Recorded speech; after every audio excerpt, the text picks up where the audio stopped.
할렐루야. 7월 26일 월요일 새벽 기도를 시작하도록 하겠습니다. 사도신경으로 우리의 신앙을 고백하시겠습니다. 나는 전능하신 아버지 하나님 천지의 창조주를 믿습니다. 나는 그의 유일하신 아들 우리 주 예수 그리스도를 믿습니다. 그는 성령으로 잉태되어 동정녀 마리아에게서 나시고 본디오 빌라도에게 고난을 받아 십자가에 못 박혀 죽으시고 장사된 지 사흘 만에 죽은 자 가운데서 다시 살아나셨으며 하늘에 오르시어 전능하신 아버지 하나님 우편에 앉아 계시다가 거기로부터 살아있는 자와 죽은 자를 심판하러 오십니다. 나는 성령을 믿으며 거룩한 공교회와 성도의 교제와 죄를 용서받는 것과 몸의 부활과 영생을 믿습니다. 아멘. 찬송가 391장 찬양하시겠습니다. 찬송가 391장입니다.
내가 이를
성경 시편 17편 말씀입니다.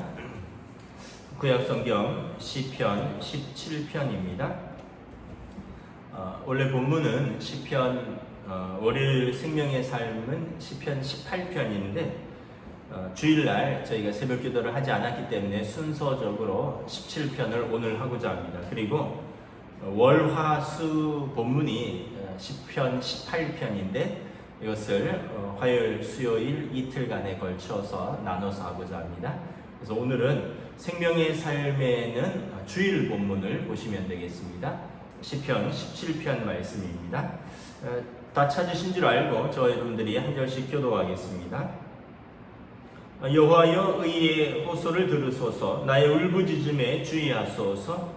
거짓되지 아니한 입술에서 나오는 나의 기도에 귀를 기울이소서. 주께서 나를 판단하시며 주의 눈으로 공평함을 살피소서. 주께서 내 마음을 시험하시고 밤에 내게 오시어서 나를 감찰하셨으나 흠을 찾지 못하셨사오니 내가 결심하고 입으로 범죄하지 아니하리이다. 사람의 행사로 논하면 나는 주의 입술의 말씀을 따라 스스로 삼가서 포악한 자의 길을 가지 아니하였사오며 나의 걸음이 주의 길을 굳게 지키고 실족하지 아니하였나이다. 하나님이여 내게 응답하시겠으므로 내가 불렀사오니 내게 귀를 기울여 내 말을 들으소서. 주께 피하는 자들을 그 일어나 치는 자들에게서 오른손으로 구원하시는 주여 주의 귀한 사랑을 나타내소서. 나를 눈동자같이 지키시고 주의 날개 그늘 아래에 감추사 내 앞에서 나를 압제하는 악인들과 나의 목숨을 노리는 원수들에게서 벗어나게 하소서.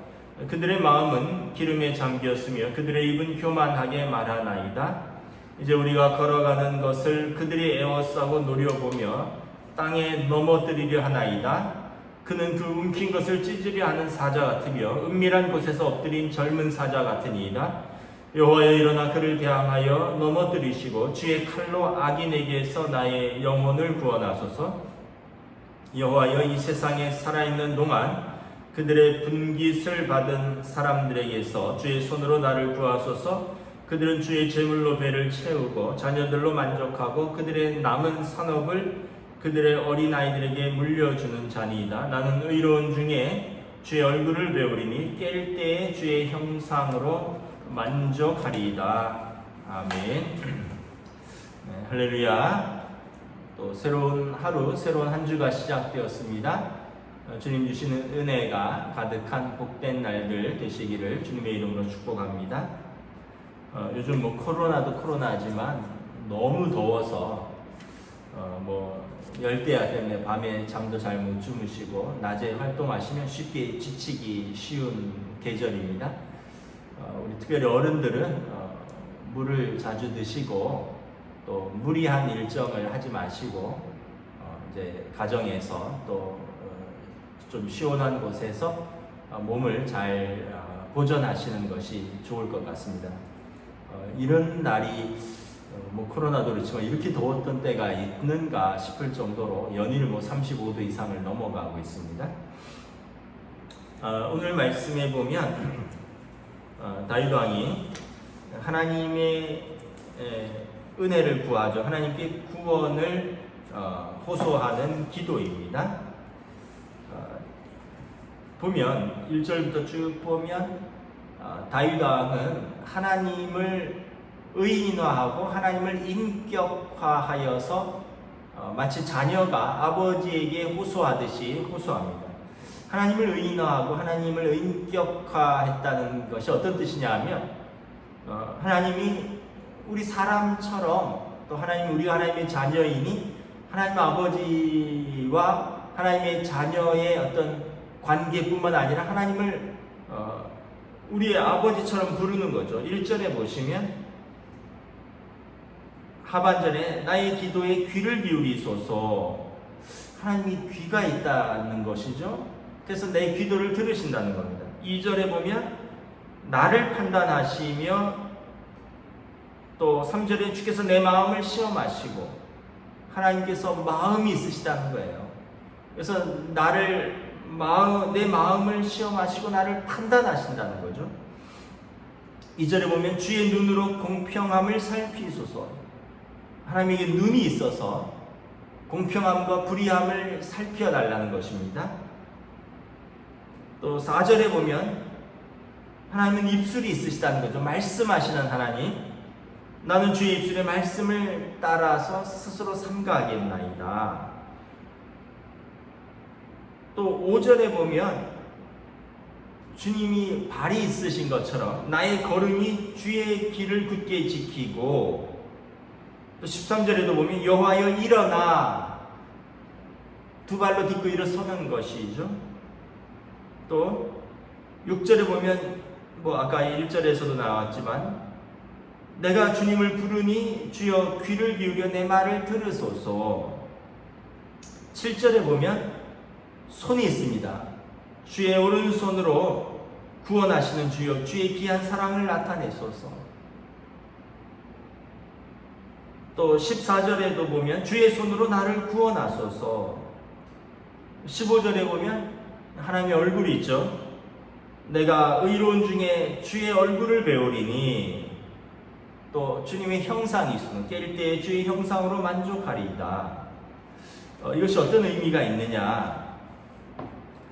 하나님이 다윗 왕은 하나님과 아주 친밀한 관계를 표현하고자 했습니다. 마치 사람이 그 아버지에게 호소하듯이 내가 말하면 그분이 들으시고 그분이 말씀하시면 내가 듣고 또 내가 마음이 상하면 그분이 마음이 또 상하고 나의 어떤 상황을 그분이 판단하시고 내가 어려울 때 그분이 일어나셔서 나를 도우시며 그의 강한 오른손으로 나를 건지시고, 그래서 다윗 왕은 완전히 하나님과 그 자신의 관계를 하나님을 의인화하고 인격화해서 자녀가 아버지에게 호소하듯이 아주 세밀하게 호소하는 것입니다. 여러분, 하나님께서 이러한 다윗 왕을 어찌 사랑하지 않을 수 있겠습니까? 하나님께서 이러한 다윗 왕을 어찌 구원하지 않을 수 있겠습니까?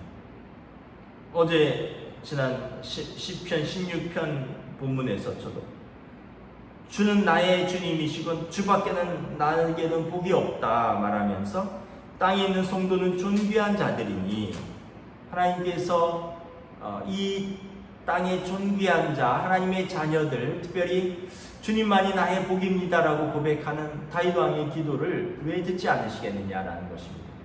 하나님께서 온 눈으로 감찰하시고 온 귀로 들으시고 온 몸으로 반응하시고 손으로 건지시고 발로 일어나 그와 동행하시는 그 하나님이심을 고백하는 것입니다.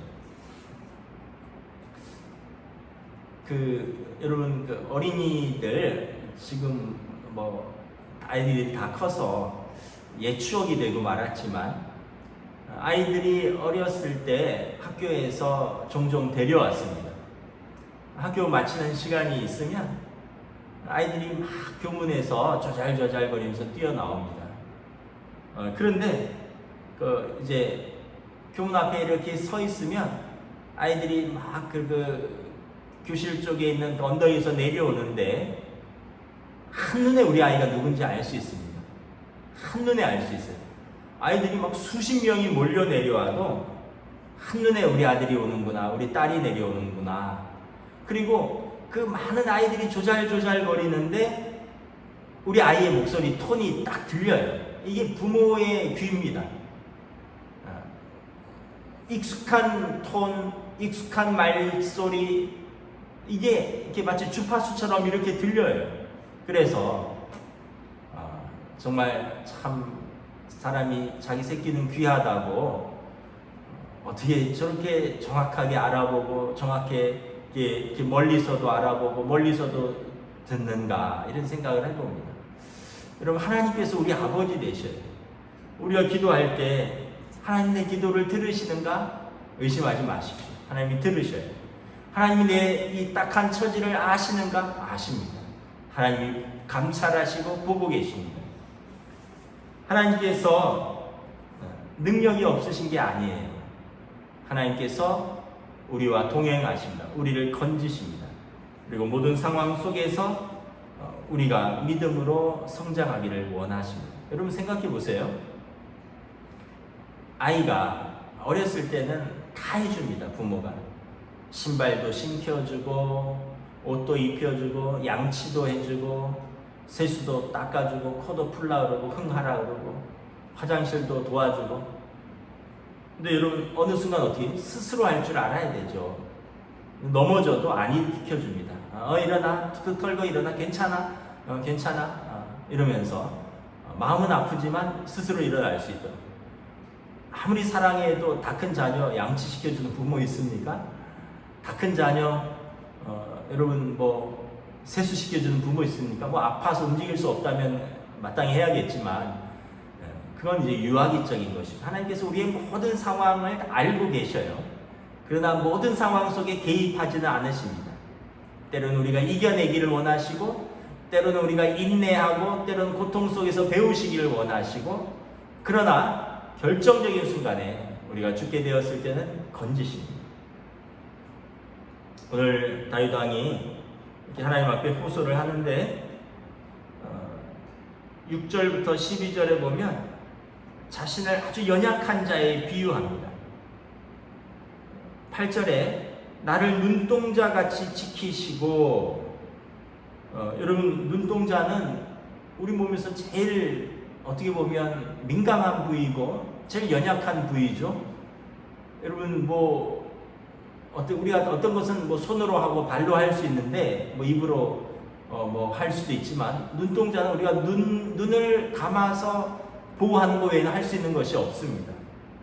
그런데 하나님께서 우리를 그 연약한 눈동자와 같이 지킨다는 것입니다. 또 눈동자를 이렇게 보면 여러분 눈동자에 상대방이 반사되잖아요. 그래서 그 눈동자의 검은 자에 사물이 그대로 다 드러납니다. 그러니까 내가 상대방의 눈동자를 보면 나의 모습이 상대방의 모습에 이렇게 비치는 거죠. 눈이 이제 카메라처럼 조리개 역할을 해서 반사시키는 거잖아요. 그럼 하나님의 눈동자에 내 모습이 담겨져 있는 거예요. 나는 작은 자인 거죠. 이 작은 소자가 하나님의 큰 눈동자에 담겨져 있는 것입니다. 그러므로 하나님 나를 지켜 보호하여 주시옵소서 호소하는 것입니다. 또 8절에 보면 주의 날개 그늘 아래 감추어 달라라고 말합니다.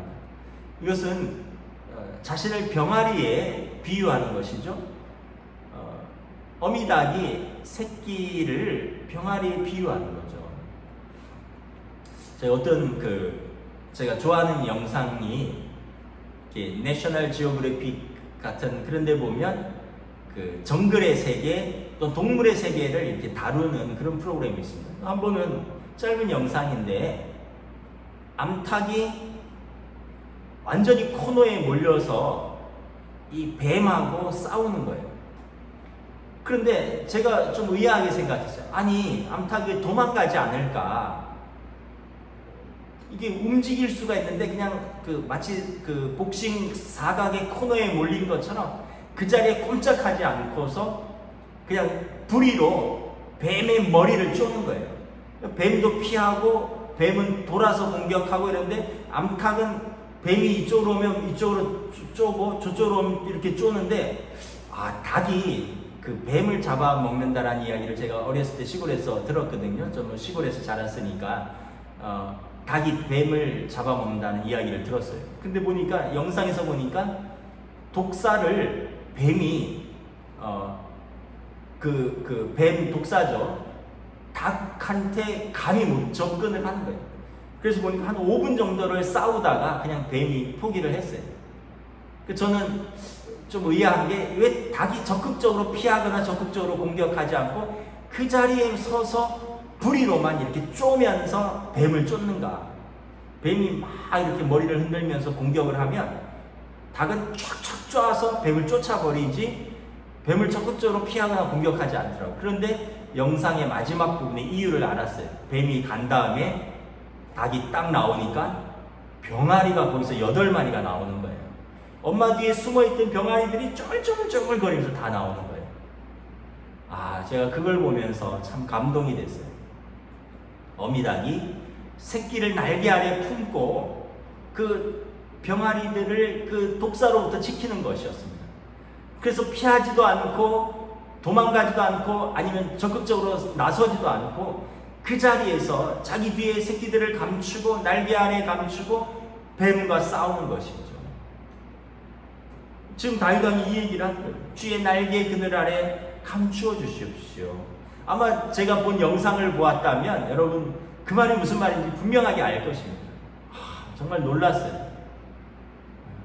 어미닭이 나중에 뱀이 물러가고 딱 일어서서 자리를 피하는데 그 뒤에 새끼 병아리들이 8마리가 쫙 나오는데 그걸 지키는 겁니다. 지금 다윗 왕이 그 얘기를 한 거예요. 하나님, 나를 눈동자 같이 지켜주시고 주님의 눈에 비친, 주님의 눈동자에 비친 작은 자니이다. 나는 병아리 같이 그 주의 날개 그늘 아래 감춰야지만 살아남을 수밖에 없는 연약한 자입니다.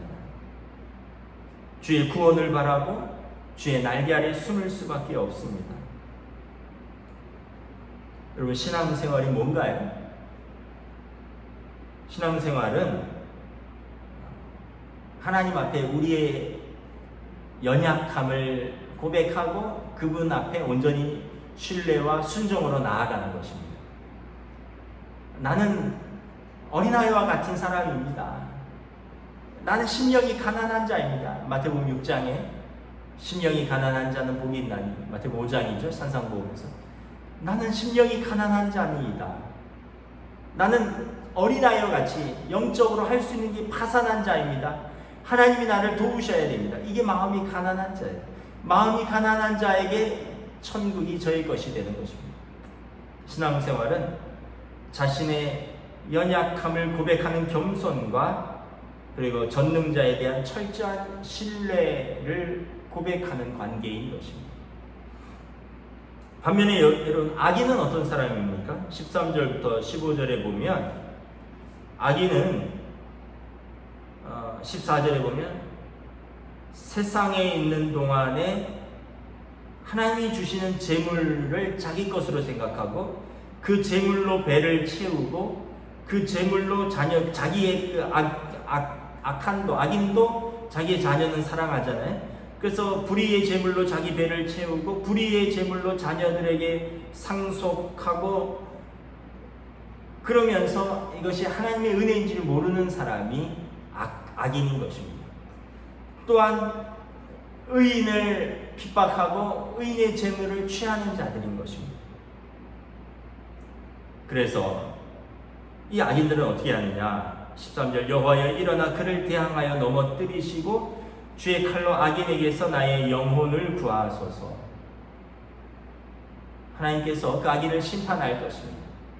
불의한 자, 연약한 자를 압제하고 불의한 재물로 축제하고 또 불의한 재물로 자기 자신에게 남겨주면서 다른 사람들은 빼앗는 자들, 이 악인은 하나님께서 그를 심판하실 것입니다. 왜냐하면 하나님은 의로우신 분이시기 때문에 그렇습니다.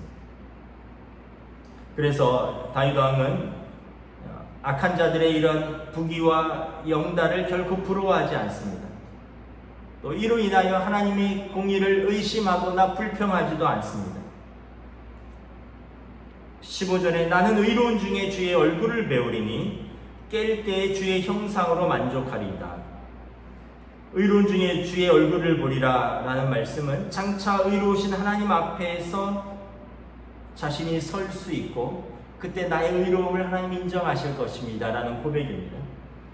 깰 때에 주의 형상으로 만족하리다. 이 말은 환난의 밤, 사망의 밤, 영혼의 어두운 밤에서 깨는 날, 그날이 밝아오는 날 가장 먼저 시인은 주님의 얼굴을 뵐 것이다.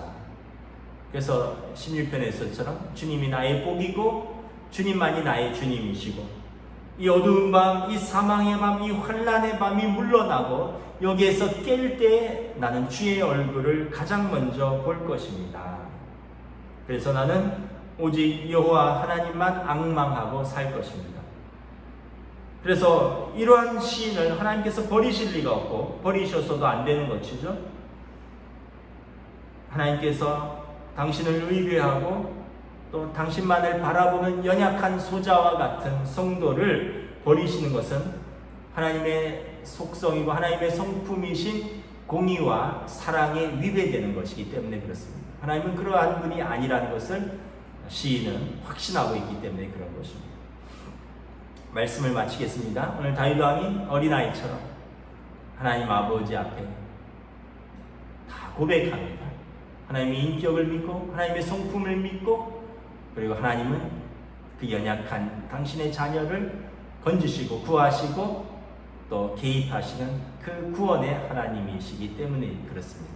오늘 저와 여러분들의 삶에 이 하나님의 은혜가 가득하고 또 이 하나님을 신뢰하고 의지하는 성도들 되시길 주의 이름의 이름으로 축복합니다. 아멘. 기도하겠습니다. 하나님 은혜를 감사합니다.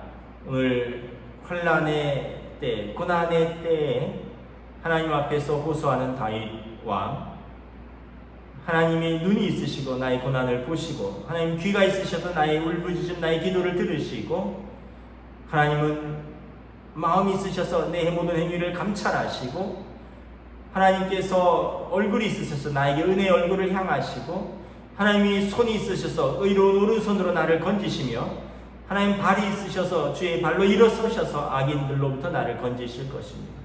이 하나님을 믿기에 악인의 형통함을 부러워하지도 않으며 또 잠시 악인이 형통한 것 같으나 하나님을 원망하거나 불평하지 않고 시인은 15절의 말씀처럼 의로운 중에 주의 얼굴을 배울 것이며 그는 이 환난의 밤에서 깰 때 주의 형상을 가장 먼저 보고 만족할 것입니다. 이 믿음과 또 이 하나님에 대한 신뢰로 살아가는 주의 백성들로 인도하여 주시옵소서. 감사를 드리오며 우리 주 예수 그리스도 이름으로 기도드리옵나이다. 아멘. 하늘에 계신 우리 아버지, 아버지 이름을 거룩하게 하시며 아버지의 나라가 오게 하시며 아버지의 뜻이 하늘에서와 같이 땅에서도 이루어지게 하소서. 오늘 우리에게 일용할 양식을 주시고 우리가 우리에게 잘못한 사람을 용서하여 준 것 같이 우리 죄를 용서하여 주시고 우리를 시험에 빠지지 않게 하시고 악에서 구하소서. 나라와 권능과 영광이 영원히 아버지의 것입니다. 아멘.